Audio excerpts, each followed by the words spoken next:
একটা মেয়ে তার স্বামীর বাড়ি যাওয়ার আগে তার বাবাকে একটা প্রশ্ন করলো। আচ্ছা বাবা, আমাদের উঠোনে যেই গাছটা আছে ওইটা কি আমাদের পাশের বাগানে লাগানো যায় না? এই প্রশ্নের উত্তরে তার বাবা বলল, এই গাছটা 4 বছর পুরনো একটা গাছ। এখন যদি এটাকে অন্য একটা জায়গায় লাগানো হয় তাহলে সেটা নতুন মাটিতে মানিয়ে নিতে পারবে না, গাছটা মারা যাবে। এই কথা শুনে মেয়েটা কাঁদতে কাঁদতে বলল, আচ্ছা বাবা, একটা 4 বছর পুরনো গাছ যদি তার জন্মস্থান ছেড়ে অন্য জায়গায় নিজেকে মানিয়ে নিতে না পারে, নতুন জায়গায় গিয়ে নিজেকে বাঁচাতে না পারে, তাহলে আমি তো তোমার ঘরে 22 বছর পুরনো একটা মেয়ে। আমি কিভাবে নিজের জন্মস্থান ছেড়ে অন্য জায়গায় গিয়ে নিজেকে মানিয়ে নিব? আমি কিভাবে নতুন স্বামীর ঘরে গিয়ে নিজেকে বাঁচিয়ে রাখবো?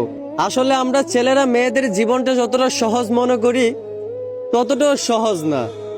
আমরা হয়তো ভুলে যাই আমাদের মতো ছেলেদেরকে যেই আল্লাহ বানাইছেন ওদের মতো মেয়েদেরকেও কিন্তু ওই আল্লাহই বানাইছেন।